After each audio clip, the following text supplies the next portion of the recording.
नमस्कार मित्रांनो, मी विशाल सर पुन्हा एकदा तुमचं स्वागत करतोय आपल्या official YouTube channel mission officer sir. मित्रांनो, एक महत्त्वाचा अपडेटेड व्हिडिओ की महाराष्ट्र वन विभाग भरतीमध्ये कोणत्या जिल्ह्यात किती जागा व किती उमेदवार, प्रत्येक जिल्ह्याचं असं एक विभाजन केलेलं आहे. 11 तुम्हाला टोटल जिल्ह्यामध्ये विभागामध्ये परीक्षा द्यायच्या आहेत. म्हणजे तुमची जी शारीरिक चाचणी आहे त्यामध्ये, तर त्यामध्ये किती जागा आहेत टोटल आणि त्यामध्ये किती उमेदवार त्याला फेस करणार आहेत. तर काही विद्यार्थ्यांनी मला फोन करून किंवा मेसेज थ्रू मला बोलले आहेत की सर, जिल्हा वाईज जागा आणि जिल्हा वाईज किती कॉम्पिटिटर, कॉम्पिटिटर म्हणजे स्पर्धक, स्पर्धक म्हणजे उमेदवार, यावर जर शक्य होत असेल तर एखादा व्हिडिओ तयार करा. तर त्यानुसार हा एक व्हिडिओ मी तयार करतोय की कोणत्या जिल्ह्यामध्ये किती जागा असायला पाहिजे आणि किती उमेदवार. तर हा व्हिडिओ संपूर्ण बघा. जर समोर समोर म्हणजे तुम्ही जर शारीरिक चाचणीसाठी पात्र झाले असाल, ओपनच्या पुढे मार्क तुम्हाला असतील, तर नक्कीच हा व्हिडिओ तुमच्या कामाचा आहे. बरं का? की एकूण 11 विभाग, नागपूर, चंद्रपूर, गडचिरोली, धुळे, छत्रपती संभाजीनगर, नाशिक, ठाणे वगैरे असे एकूण 11 विभागामध्ये शारीरिक चाचण्या होणार आहेत आणि त्यावर परीक्षा झालेल्या आहेत.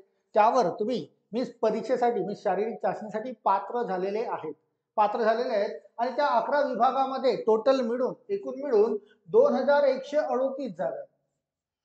2000. आता हे लक्षात घ्या बरं का, पेसा संदर्भात जे विद्यार्थी असतील, पेसाशी रिलेटेड विद्यार्थी, त्यांची सुद्धा शारीरिक चाचणी इथेच घेण्यात येणार आहे. आणि हे जितके उमेदवार एकूण सिलेक्ट झालेले आहेत त्यामध्ये पेसाशी रिलेटेड उमेदवार सुद्धा आहेत.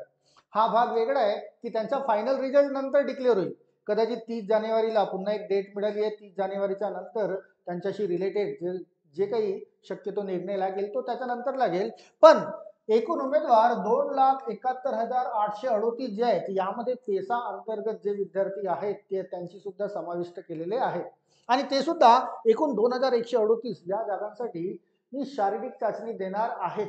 निकाल मात्र त्यांचा नंतर लागेल. तर एकूण 11 विभागामध्ये इतक्या जागेसाठी 2,71,838 विद्यार्थी इतके एकूण शारीरिक चाचणी देणार आहेत. तर कोणत्या विभागामध्ये मीन्स कोणत्या जिल्ह्यामध्ये किती उमेदवार याची एक माहिती काढून की किती जिल्ह्यामध्ये किती उमेदवार आणि किती जागांसाठी शारीरिक चाचणी देणार आहेत, तर त्यावर माहिती काढून हा एक व्हिडिओ तयार केला.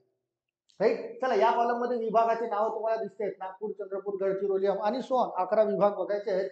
शिवाय त्या विभागामध्ये किती जागा आहेत, जसं नागपूरला 277 आणि त्या विभागामध्ये एकूण कॉम्पिटिटर म्हणजे स्पर्धक म्हणजे तुम्हाला ज्यांच्यासोबत लढाई करायची आहे असे, तर ते किती आहेत टोटल, तर त्याची संख्या सुद्धा तुम्हाला बाजूला लिहिलेली दिसते. चला डिस्कस करूया. यामध्ये सर्वात पहिला विभाग बघा, नागपूर. सर्वात पहिला विभाग नागपूर. नागपूरमध्ये एकूण जागा 277 आहेत. तुम्ही फॉर्म भरलेला आहे, राईट, अप्लाय केलेला आहे, म्हणजे तुम्हाला माहिती आहे. आणि आता लागलेल्या लिस्टनुसार सर्वांची लिस्टमध्ये तुमचं सर्वांचं नाव आलेलं असेलच. 54च्या वर जर तुम्हाला गुण असतील तर तर त्या लिस्टनुसार नागपूर या विभागामध्ये एकूण 277 साठी शारीरिक चाचणी देणारे एकूण विद्यार्थी किती, तर बघा, इतका भरमसाठ मोठा आकडा दिसत असेल तुम्हाला.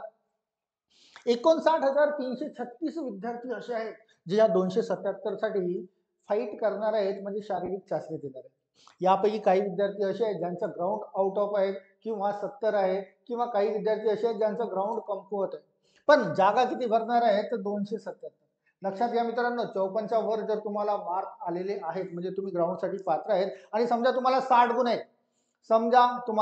गुण आहेत, तर पूर्णच्या पूर्ण 80 गुण शारीरिक चाचणीमध्ये घेण्याचा प्रयत्न करा. 60 अधिक 80 म्हणजे 140चा जर स्कोर झाला तर कुठेतरी काठावर पास होण्याची शक्यता आहे, बरं का, चान्सेस तयार होतील. आणि ज्यांचे 80 ते 100च्या दरम्यान गुण असतील त्यांनी जर 80 मार्क किंवा 70 मार्क जर घेतले तर शक्यतो त्यांचे चान्सेस जरा जास्त आहेत. असेही भरपूर विद्यार्थी आहेत ज्यांना 100च्या वर गुण आहेत, पण त्यांनी सुद्धा ग्राउंड द्यावं लागेल. त्या 100च्या वर गुण घेणाऱ्यांपैकी 20% असे विद्यार्थी आहेत जे ग्राउंडची तयारी करतात किंवा त्यांची ग्राउंडची तयारी सुरू असतं, राईट. बाकी 80% विद्यार्थी ज्यांना त्यांचा ग्राउंड 0 आहे, हे मी मागच्या लेक्चरमध्ये जे युट्यूबचं लेक्चर टाकलं त्यामध्ये सुद्धा मेन्शन केलं. तर आपल्याला तर या लेक्चरमध्ये फक्त विभाग बघायचे आहेत, एकूण जागा किती किंवा त्यासाठी फाईट करणारे एकूण उमेदवार किती, याबद्दल हा लेक्चर बघूया. नागपूरसाठी तर बघितलाय. नंबर 2 बघा, चंद्रपूर. चंद्रपूरच्या एकूण जागा आहेत 122 आणि 122 जागांसाठी 15,970 विद्यार्थी कॉम्पिटिशन करणार आहेत शारीरिक चाचणीमध्ये, ग्राउंडमध्ये, राईट. त्यानंतर गडचिरोलीला येऊया. गडचिरोलीला एकूण जागा होत्या 200 आणि या 200 जागांसाठी एकूण 10,425 विद्यार्थी कॉम्पिटिशन करणार आहेत. तुम्ही ज्या जिल्ह्यामध्ये तुमची शारीरिक किंवा जिथे फॉर्म भरलेला आहे, तर समजा तुम्ही गडचिरोलीला फॉर्म भरला असेल, 200 जागा तुम्हाला माहिती आहे आणि इतके विद्यार्थी आहेत, तर तुम्हाला त्यानुसार तुमची तयारी कशी असायला पाहिजे, व्हायला पाहिजे, याचा थोडाफार अंदाज येईल की किती विद्यार्थी ग्राउंडसाठी पात्र आहेत आणि त्यांच्यासोबत फाईट कशी करायची आहे. जसं अमरावतीमध्ये बघ, अमरावतीमध्ये 250 जागा आहेत आणि एकूण विद्यार्थी फक्त 4,597. फरक समजा, फरक बघा. गडचिरोलीला जागा कमी 200, पण उमेदवार शारीरिक चाचणीसाठी पात्र झालेले उमेदवार 10,000च्या वर. पण त्याच्या उलट अमरावतीमध्ये जागा जास्त 250 आणि पात्र झालेले उमेदवार म्हणजे फाईट करायचे किती, फक्त 4,597 साठी. तुमच्यापैकी ज्यांचं अमरावतीला असतील त्याला तर मी ऑल द बेस्ट आता देत आहे. उमेदवार कमी आहे तर जागा जास्त आहे. ग्राउंडची तयारी एकदम व्यवस्थित करा, पूर्णपैकी पूर्ण घ्या किंवा जास्तीत जास्त गुण ग्राउंडमध्ये घ्या. इथे तुमचं डेफिनेटली सिलेक्शन होण्याचे चान्सेस आहेत. जागा कमी आणि जागा जास्त आणि विद्यार्थी ग्राउंडसाठी कमी आहे, राईट. चला नेक्स्ट बघूया. यवतमाळला या. यवतमाळमध्ये एकूण 79 जागा आहेत आणि त्यासाठी बघा 11,000च्या वर उमेदवार आहेत. अगेन कम्पेअर करा ना, जागा बघा किती कमी आणि उमेदवार 11,000च्या वर. इथे जागा जास्त, उमेदवार कमी शारीरिक चाचणीसाठी, राईट. हा मिळालेला डेटा आहे बरं का, त्याच्यानुसार मी हा व्हिडिओ तयार केलेला आहे. तर समोर बघूया छत्रपती संभाजीनगर. त्याच्यामध्ये 83 जागा. छत्रपती संभाजीनगर म्हणजे औरंगाबाद. 83 जागा होत्या आणि शारीरिक चाचणीसाठी 10,000च्या वर उमेदवार आहेत. म्हणजे तयारी इथे भक्कम करायची आहे. समोर जर बघितलं तर धुळेमध्ये जागा 246 भरपूर आहेत आणि 10,000च्या वर म्हणजे 10,414. 83 साठी पण 10,000च्या वर आणि 246 साठी पण 10,000च्या वर. फक्त जिल्हा बदललेला आहे. हा छत्रपती संभाजीनगर आणि हा धुळे. चला नेक्स्ट बघूया. नाशिकला बघा. नाशिकला एकूण 99 जागा आणि त्यासाठी 15,000च्या वर 15,947 इतके उमेदवार शारीरिक चाचणी देणार आहेत, राईट. चल 3 जिल्हे राहिले, त्यांची पण माहिती बघून घेऊया. नंतर बघा पुणेसाठी एकूण 73 जागा आणि त्यासाठी 8,915 विद्यार्थी शारीरिक चाचणी फेस करणार आहेत. त्यानंतर ठाणेला सर्वात जास्त जागा ठाणेला होत्या बघा. इथे मिळत आहे तुम्हाला 460 जागा, 460.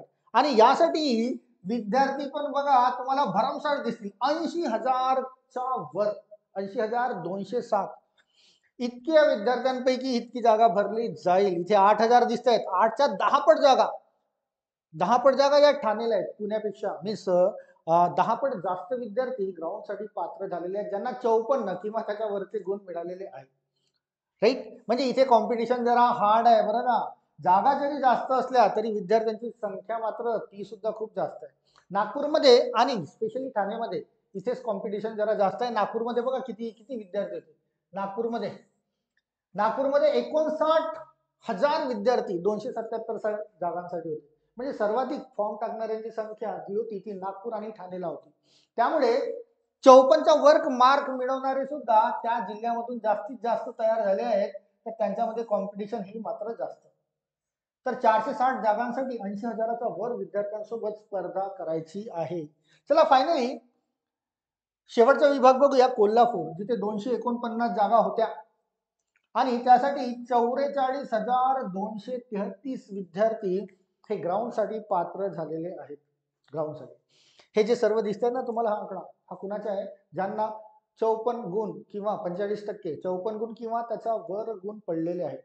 तर हे सर्व पात्र आहेत. आता डिपेंड करतं की तुम्हाला तुमची सीट कशी मिळवायची आहे.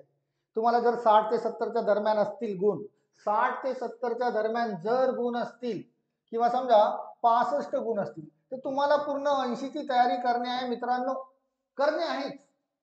80ची तयारी करा. म्हणजे हा स्कोर होतो 145चा आणि 145 प्लस जर स्कोर असेल तर शक्यता आहे बरं का, शक्यता आहे. कुणासाठी? मुलांसाठी. मुलांसाठी मीन्स म्हणजे पुरुषांसाठी सांगता पुरुष पुरुष. महिलांसाठी जर 65 गुण घेताय तुम्ही, 65 गुण आणि 80 गुण जर घेतले तर हा 145चा जो स्कोर आहे महिलांसाठी जर 145चा स्कोर झालाय तर शुअर सिलेक्शन समजा बरं का. मागच्या युट्यूब लेक्चरमध्ये मी तुम्हाला कट ऑफ सांगितले होते. पुरुषांसाठी 145 ते 50 आणि महिलांसाठी 135 ते 140. 140च्या वर जर स्कोर गेला म्हणजे 145 स्कोर जर महिलांसाठी तयार होत आहे म्हणजे त्यांच्यासाठी शुअर सिलेक्शन आहे. 145 ते 150 पुरुषांसाठी म्हणजे 145 जर स्कोर झाला तर शक्यता आहे चान्स तयार होण्याची. याच्यामध्ये 2-4 मार्क कमी जास्त तुम्ही करू शकता. मी तो अंदाजित कट ऑफ सांगितला होता, अजूनही अंदाजितच आहे. 2-4 मार्क कमी किंवा जास्त होऊ शकतात. राईट. ज्यांना 80 ते 100 गुण आहेत म्हणजे समजा 90 गुण आहेत, 80 ते 100च्या दरम्यान समजा 90 गुण आहेत, त्यांनी 70 गुणांची तरी तयारी ठेवा. ठेवा म्हणजे ठेवाच. कशासाठी? कन्फर्म सिलेक्शन होण्यासाठी. म्हणजे 160 गुण होतात पुरुषांसाठी. आणि महिला ज्यांना समजा 90 गुण आहेत, महिला यांनी जर 60चा सुद्धा जर स्कोर केला ना, 90 अधिक 60 तर 150चा स्कोर होतो. 150 प्लस म्हणजे महिलांचं सिलेक्शन, महिला उमेदवारांचं सिलेक्शन निश्चित आहे. शिवाय राहिला तिसरा टप्पा 100च्या वर असणारे गुण. समजा एखाद्याला 105 गुण आहेत. आता ऍक्च्युली 100च्या वर त्यांनीच जास्त घेतले आहेत ज्यांचं ग्राउंड इतकं काही व्यवस्थित नाही. 80% विद्यार्थ्यांचं तर ग्राउंड नाही, 20% विद्यार्थ्यांचा ग्राउंड आहे आणि त्यांनी जर 50चा जरी स्कोर केला पुरुषासाठी बोलतोय तर 155चा स्कोर होतो आणि 155चा स्कोर तुम्हाला सीट देऊन जाईल. शिवाय महिला उमेदवार की 105चा स्कोर करतात आणि ग्राउंड मध्ये फक्त 40 जर घेत आहेत 40 तर 145च्या स्कोरवर त्यांना डेफिनेटली सीट मिळण्याची शक्यता आहे. राईट. ग्राउंडचा क्रायटेरिया माहिती आहे तुम्हाला. पुरुषांसाठी 17 मिनिटं 5 किलोमीटर आणि त्यानंतर जसं वेळ वाढत जाईल तुमचे गुण कमी होत जातील. लक्षात घ्या, 17 मिनिटापेक्षा 1 मायक्रो सेकंद सुद्धा जर उशीर जर झाला ना, तुम्हाला फ्रॅक्शन ऑफ सेकंद जरी उशीर झाला तर 80 चे सरळ 70 वर येणार बरं का. तुम्ही 70 वर येणार तर थोडंसं स्ट्रॉंग प्रॅक्टिस तुमची ठेवा. तर हा एक छोटासा अनालिसिस होता की कोणत्या जिल्ह्यामध्ये किती जागा आहेत आणि किती उमेदवारांमध्ये युद्ध होणार आहे. युद्ध म्हणजे फाईट होणार आहे आणि त्यांच्यासोबत स्पर्धा करायची आहे. तर तुम्हाला अंदाज आला असेल की तुम्ही ज्या जिल्ह्यामध्ये तुम्ही शारीरिक चाचणी द्यायला जाणार आहे किंवा जिथे तुम्ही अप्लाय केलेला आहे, अर्ज दाखल केलेला आहे वनरक्षक या पदासाठी, तर तुमची स्पर्धा किती विद्यार्थ्यांसोबत आहे आणि किती जागा आहेत तर त्यानुसार तुम्हाला तुमची तयारी करणे आहे. राईट. तर हा एक छोटासा व्हिडिओ फक्त माहितीसाठी मी तुमच्यासाठी टाकलाय बरं का, की ग्राउंड जे जाणार आहेत त्यांना एक माहिती असायला पाहिजे. आणि जर तुम्हाला खरंच हा योग्य व्हिडिओ वाटला असेल किंवा कामाचा व्हिडिओ असेल तर तुमच्या त्या मित्रांना सुद्धा शेअर करा जे वनरक्षकाची तयारी करतायत किंवा जे ग्राउंडसाठी पात्र झालेले आहेत. शिवाय जर तुम्ही पहिल्यांदा आमच्या यूट्यूब चॅनलवर आले असाल तर सबस्क्राईब करायला विसरू नका, कारण प्रत्येक वेळेस अपडेटेड नवीन व्हिडिओ तुम्हाला मिळत असतात.